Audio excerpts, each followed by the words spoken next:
Season in East Africa. On June the 14th, the finance ministers of Kenya, Uganda, Tanzania and Rwanda all presented their country's 2018-2019 budget. Now, these were their largest ever budgets, but each one contained significant deficits. So, at a time when countries are moving away from aid dependency, can domestic revenues fully finance Africa's budgets? And how can we put in place systems that ensure that our collected revenues are used for what they are intended? I'm Beatrice Marshall. Welcome to Talk Africa.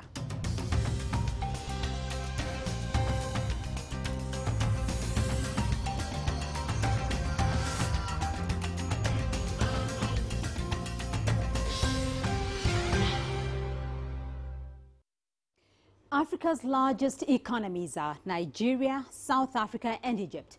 In East Africa, only Kenya ranks amongst Africa's top 10. What they all have in common, though, is that their budgets include significant deficits. Let's take a closer look at some of these countries' 2018 budgets. The East African budgets read on the 14th of June 2018 were the highest ever for the four countries. Kenya's budget was the highest in the region and was presented at $30 billion, up from $26 billion the previous year. However, its deficit is projected to run at a minimum of 5.7% of the GDP. The government plans to finance that gap through both external and internal debts. The Treasury has also implemented new taxes to try and shore up the deficit. In Tanzania, the budget has also increased, but only by 2% from the 2017-2018 fiscal year. This year's budget stands at $14.3 billion and will be funded through a raft of tax changes, such as increases to import duties on basics such as sugar and cooking oil, and higher taxes for its gaming and sports betting industries. Uganda's budget increased from $7.5 to $8.5 billion for this financial year. Its budget deficit is projected to run at 5% of the total. The budget is primarily focused on two revenue enhancement objectives: attracting investment and widening the tax base. This includes increases to VAT, social media platforms and excise duty. Rwanda has the lowest budget of all the four East African countries, coming in at $2.8 billion, but still an increase of 17% on the previous year. Like Uganda, Rwanda projects a deficit of just under 5% and aims to shore this up largely through its domestic tax collection. However, one of the government's main focuses this year will be tax incentives to promote the Made in Rwanda initiative.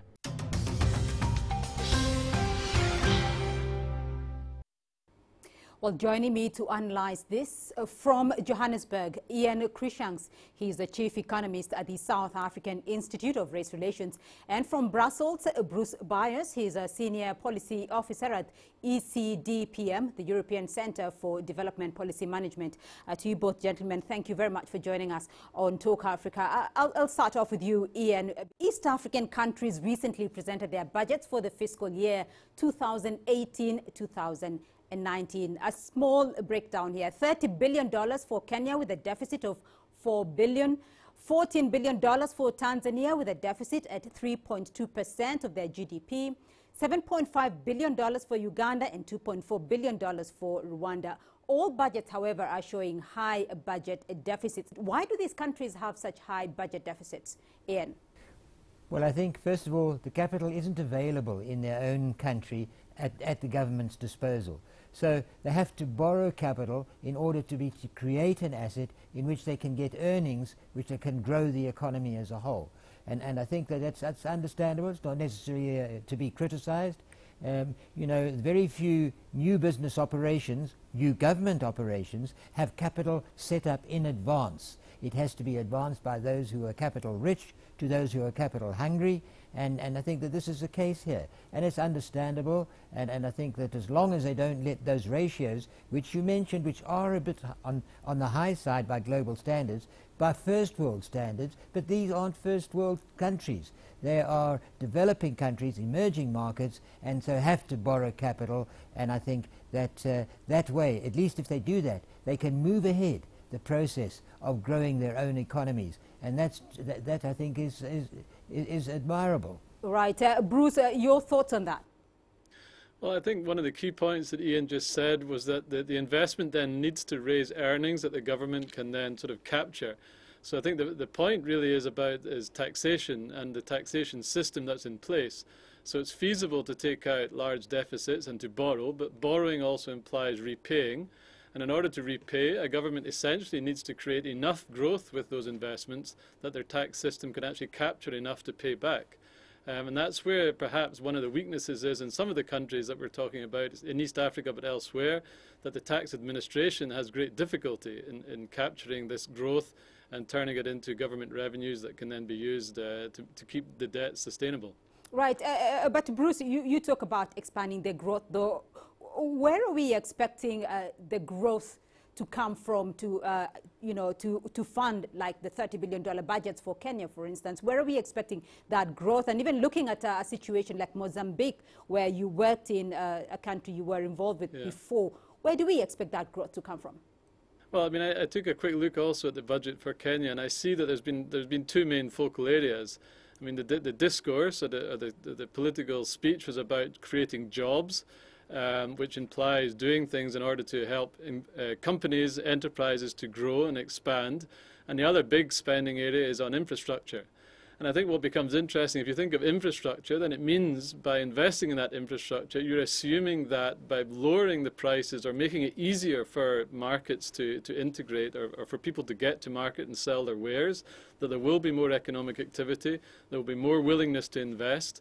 Those investments will create profit, they'll create jobs, which then allows the government to tax that.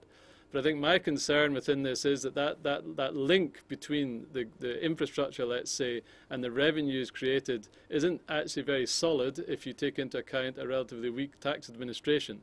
And I think that's where maybe where the relationship breaks down somewhat. Right. Ian, your thoughts? Neither government nor the private sector should be trying to do this on their own. I think what they really need is to concentrate on public-private partnerships. Bring the private sector in early. Don't treat them as the enemy. Don't treat them as a foreign body just trying to take all the time. That private sector participation actually is very much profit-driven and returns-driven, and that is in government's interest as well, because as your speaker just said, they've got to raise a tax base. Raising the tax base improves the government revenue and allows then further improvements and developments in the infrastructure. So I think that is the way to go, and that sort of it will cultivate an investor-friendly and development successful environment. Right, Ian, I do want to take a step back, because when I look at the budgets of the East African countries there, though, I do see that there's been percentage increases here from the 2017-2018 budgets presented there. For Kenya, for instance, it was 26 billion in that time, and for Tanzania, 14 billion. Are we saying, though, that these budgets, the proposals are becoming a little bit too ambitious? No, I don't think so. I really don't think so. I think one of the stumbling blocks, though, is the fact that so much they're dependent on trade, but also on the world commodity price cycle. So that they may say, well, there's a big demand for whatever their base commodity is, in which they are mineral rich or agricultural rich or whichever. And I think then this makes planning for on an ongoing basis very difficult. So they have to get these big deficits initially, but hopefully as the cycle turns, as the cycle grows, as the economies grow, and then the private sector within that will grow, and then so will the public sector's revenue take as well. So on a partnership basis, no, I don't think it's too off-putting from the investor's point of view. There's often a perception that part of African countries' budgets are still quite reliant on donor financing. For the benefit of understanding the exact percentage of this, how much, for instance, of Mozambique's budget would you say would still be donor-supported or from grants? Well, Mozambique's an interesting case because whereas it used to be something like 50% reliant on donor funding, that is now decreased because of access to mineral resources, basically. So by getting revenues from gas, from heavy sands, etc., they've managed to reduce the reliance on donor funding. So I think across the countries and in the East African community as well, reliance on donor funds has decreased. But to me, the big question is really what has taken its place, because the example of Mozambique, essentially the government was almost more accountable to external financiers than to its actual national citizens. So in this sort of state-society relations, actually the citizens almost came second to those who were providing grants and loans. And now that the money is coming more from the resource sector, there's less accountability, let's say, to external partners, but it hasn't actually led to more accountability from the local citizens. And I think if we're talking about development processes, taxation essentially sits at the middle of these state-society relations, which need accountability relations in order for the government to spend well, because the other side of this is essentially about how the money is spent, right, making good investments that lead to money coming back.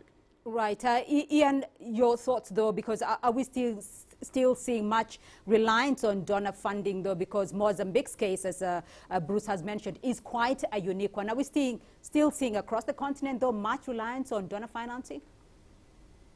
Remember, that's not a gift. That's a participation in an attempt to secure a revenue stream in due course. What is interesting is to look for new sources of that funding. For instance, we notice that certainly in the East African corridor, there are a lot of Chinese people, Chinese people looking for opportunities in development of commodities, of agriculture, of various sectors within the economies, and they are keen to say, look, we will provide the funding, we'll contribute the management, we just want to be sure that we're going to get a constant revenue stream, a constant return at justifiable levels in due course. And I think this is also what's very important by the East African community, to say, let's not just confine ourselves to who's here, let's explore those who may be able to utilize those resources that we have. And of course, I think China and other Asian countries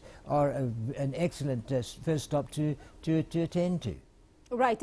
Ian, you have mentioned, of course, that China and other countries are good sources of financing here, though. But what would be the other revenue sources, though, that governments should be looking at to finance their budgets? Well, I think you say other sources.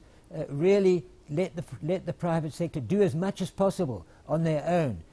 Yes, there can be some private-public partnerships, but I think that this is the main not to try and take away the private sector's functions from the private sector. Let them get on with doing it. They're the risk takers. They know how to measure it. They know the returns that they're looking for. Don't intrude. Just build the roads, the railways, the harbours and so on, and leave it at that. That's sufficient. That infrastructure will then come back with rewards in the utilization of those structures. Now, many countries have a worryingly narrow tax base. How would you raise domestic revenue, though? I'll take the example of the Kenya Revenue Authority, where it estimates, for example, that out of a population of 50 million people, only about 6 million people file taxes. So how do people view the whole question of taxation and the state? And how do you widen the tax base? Well, one of the big issues is really about the responsiveness of government. I mean, what I've seen, for example, in Rwanda, they've managed to raise the share of revenue to GDP, partly through sort of more concerted efforts by their revenue authority, but also through public campaigns and trying to frame tax paying as sort of doing your patriotic duty by having prizes for the sort of the key taxpayers of the year, so the companies that have paid the most into the tax coffers. So I think there's a wider story essentially about what it means to pay tax. And I think that's one thing that can happen at a general level. But I think perhaps the concern or the challenge is that really the willingness to pay tax depends a lot on how citizens see the way that government is spending the money.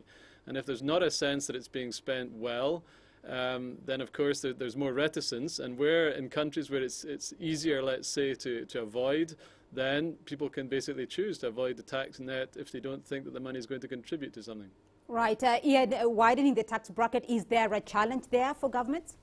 Yes, I think there is. You know, you can also take it from the other side and say, well, perhaps it's not just on what is earned, but what is spent. It's widely throughout the world accepted that one of the best tax bases is based on purchases, value-added tax, general sales tax, whatever one cares to call it, This way one makes sure that everybody at all income levels, at all earnings levels, will contribute to an extent. And I think that has to be done in conjunction with conventional corporate and personal tax rates. We'll take a short break now, and when we come back, we'll have more on how African countries can show up their budget deficits. Stay tuned.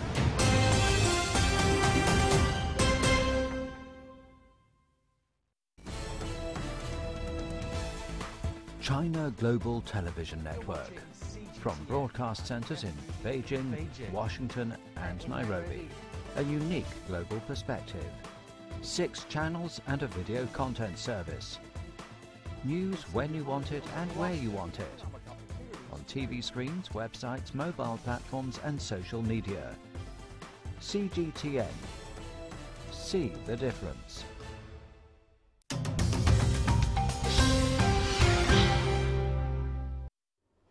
Welcome back to Talk Africa. Still with me on the program, Ian Cruikshanks from Johannesburg, Chief Economist at the South African Institute of Race Relations. In Brussels, Bruce Byers, he's a Senior Policy Officer at ECDPM, the European Centre for Development Policy Management. Thank you both for staying with us on the program.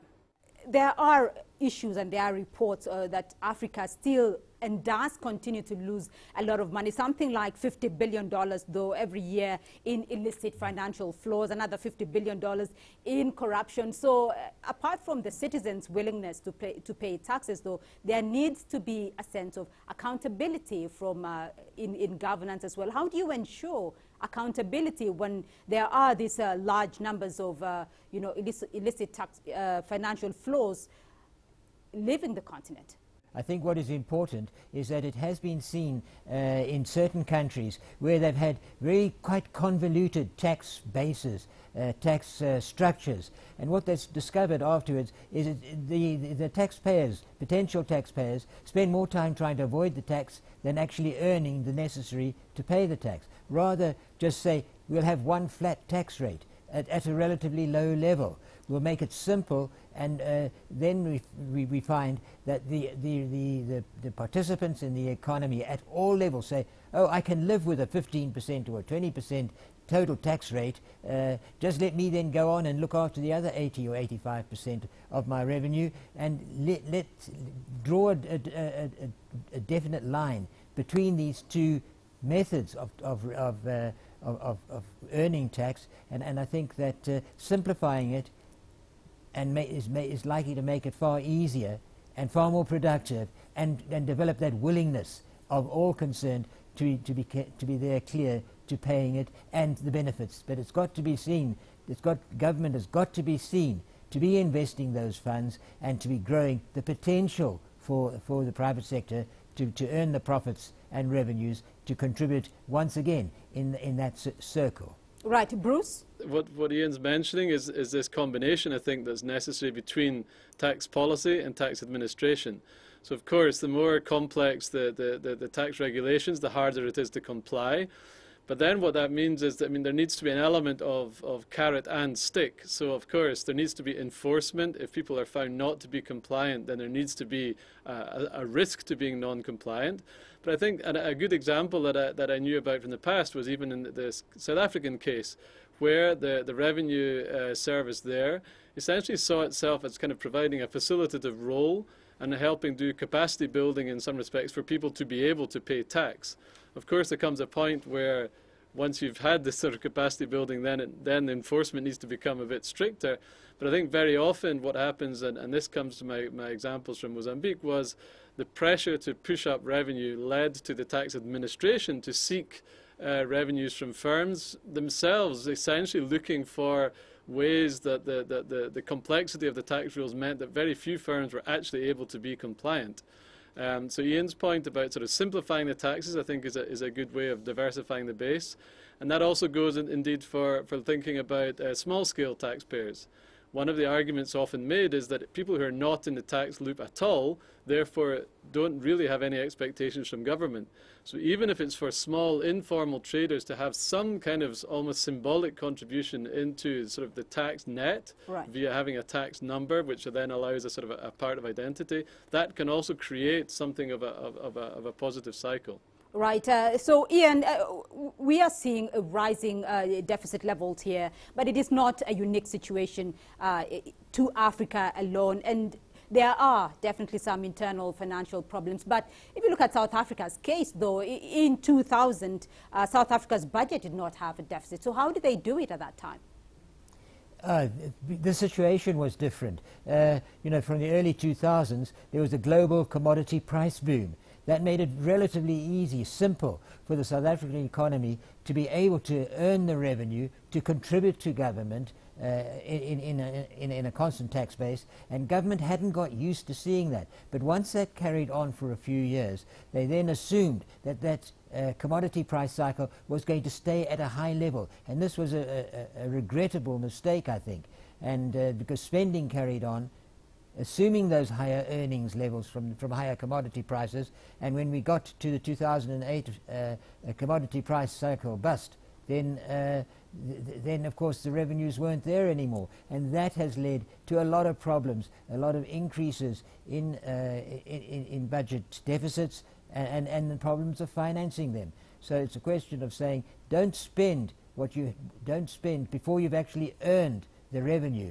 It's like all of us have to learn to live within our means. Government has been living beyond in what they expected to earn instead of what they are earning. And I think that this has got a bit fudged in the problem in South Africa's case, and that's why we're seeing very high deficits that are proving difficult to manage at the moment. Right. If I can get an example from you, though, Bruce, what's the interesting angle, though, in regard with the European economies here? Because some Nordic countries do have taxation of up to 50%. What's the interesting angle and some examples that Africa could perhaps draw from? Well, yeah, well, actually, before that, I wanted just to think there's a slight contradiction in what Ian just said in between sort of spending within your means and what you're talking about very expansionary budgets in East Africa. So I think that's also something that we need to kind of think about, is at what point are sort of these deficits becoming unsustainable. But just to answer your question, in Europe, I think what is interesting perhaps is that it highlights there is a variation across countries. So there's a variation in terms of people's willingness to pay tax, let's say.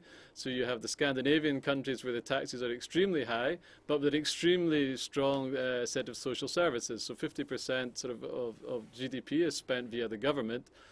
You can also see big differences between Belgium, where I am now, where the sort of the relationship, let's say, between citizens and taxes is far more fluid than in the UK, where there's a real sense of threat, let's say, from non-compliance. So there's sort of variation which almost becomes a kind of cultural or a norm. And I think that maybe is part of the big challenge when it comes to taxation, is to try and sort of encourage people to see this as a positive contribution and something which is used properly. Right. Bruce, I know we're about to come to an end here, but you have mentioned that perhaps the deficits could be becoming unsustainable. First of all, to get your thoughts on that, do you think that these deficits are becoming unsustainable? And do you think that there's going to come a time when African economies get to a point where they're able to fully fund their budgets? And how long would that be, and what would it take? Well, I think, I mean, just looking at the local press, or the recent press, what you see is that indeed when there was a whole debt relief program in the early 2000s, and there's now a growing accumulation of those of debts again. Somewhere like Mozambique, I think, is the bad example, because those lenders were willing to give Mozambique money, but in the way it was spent, basically it hasn't been something which has led to growth, which has led to additional revenues. So that already in itself is a challenge. In terms of thinking to the future, I think it would be overly pessimistic to say no, that they'll never be able to sort of fund the entire budgets out of taxation. Of course, every country goes through different cycles, so lending or deficits and surpluses are normal. In a way, in Africa, the bigger issue is about weaning off sort of aid dependency, and that seems to be happening. And some of the aid which is still being used to try and help reinforce tax administration. So I think there are things going in the right direction, but ultimately I think this really comes down to sort of political economy factors within economies. Who are the winners and losers from reform, and sort of what are the possibilities of genuinely putting reforms into place and having implementation and not just the tax policy discussions. Right. Ian, your thoughts? Well, okay, so it depends on developing a sense of responsibility. There are many people who say that doesn't go with African culture. No, no, no, I don't believe that at all. It's a question of education. It's got to be seen what the benefits are from having a constant government revenue stream, seeing where it gets developed, and seeing a level of responsibility. Certainly some countries have not shown that, there's no doubt about it. But to tar them all with that one dark brush, I think is not correct. It's a question of locating and identifying those that are acting responsibility and say, there's the example, you follow that, and you'll find that our capital inflows, or your ability to borrow from us, your ability to get earnings from us, will improve quite considerably. And I think it's got to be the carrot and the stick. But I really believe that there are examples in Africa where responsibilities are being properly shouldered, and these have got to be held up as an example as to what can be done, and then try and get a better participation in that respect. So that's also a question of communication, which I have to admit is not easy to establish, but it can be done. Bruce, I do want to get a final comment from you, because often you do find that some budgets lack a lot of funding on the socio-economic priorities like health, education, agriculture and so forth that are crucial for the growing economies and the resources. So how do you ensure, though, that socio-economic priorities are met during budgetary allocation? Well, I would go further. It's the budget itself is one thing, and then how the budget is actually executed is another. And I think one of the challenges is very often ensuring that the money which is allocated actually reaches some of the targets. So if we're talking about building schools or helping in hospitals or improve the conditions for teachers, very often some of the challenges are really to do with that sort of administration. There is a degree of corruption sometimes, ghost teachers, etc. So I think in those terms, again, it comes back to this sort of fiscal contract, this state-society relations, where citizens are actually able to hold their governments accountable, and where they can actually sort of demand what is owed to them, let's say, for the taxes that have been paid. And I think it's by creating that kind of relationship where there is more transparency and more accountability that these kind of things can grow. And I mean, we briefly touched on the illicit financial flows. The amounts involved in illicit financial flows are obviously very large. And that's an area where, based in Brussels, there's also another sort of aspect to this, is where the developed countries come in terms of how they're actually working around these financial flows. I think there is a new conversation which is taking place there. But again, even if that money was available for spending, the actual guarantee that it's used well and that it's channeled into the sectors that you mentioned, again, comes down to the citizens in those countries concerned. Right. Ian, your thoughts on that as we wind up the program? I think that, it does make one wonder if there isn't an opportunity for approaches to organizations such as the IMF, and to say, come and give us an oversight role. You come and take an oversight role. That way we'll have a guiding hand to say to governments, to revenue authorities, we will give you the outlines. It's up to you to enforce it. A question of partnerships again, I believe, but I don't think there should be a fear of involving these international organizations. I think there should be an encouragement, because they do know the ropes, they do know that they have got the skills, and utilizing those could be very, very beneficial to all sides. Right, gentlemen, we'll have to leave it there for the moment, and that's all we have time for this week. But thank you to my guests for their insights. Ian Cruikshanks from Johannesburg, the Chief Economist at the South African Institute of Race Relations, and from Brussels, Bruce Byers, a Senior Policy Officer at the ECDPM, the European Centre for Development Policy Management. Gentlemen, thank you very much for being with us on the program. Remember, we'd love to hear your feedback through our social media handles on Facebook and Twitter. You can also catch the show on our YouTube playlist. To keep the conversation going, and tune in again next week for more Talk Africa. From me, Beatrice Marshall, and the team here in Nairobi, goodbye.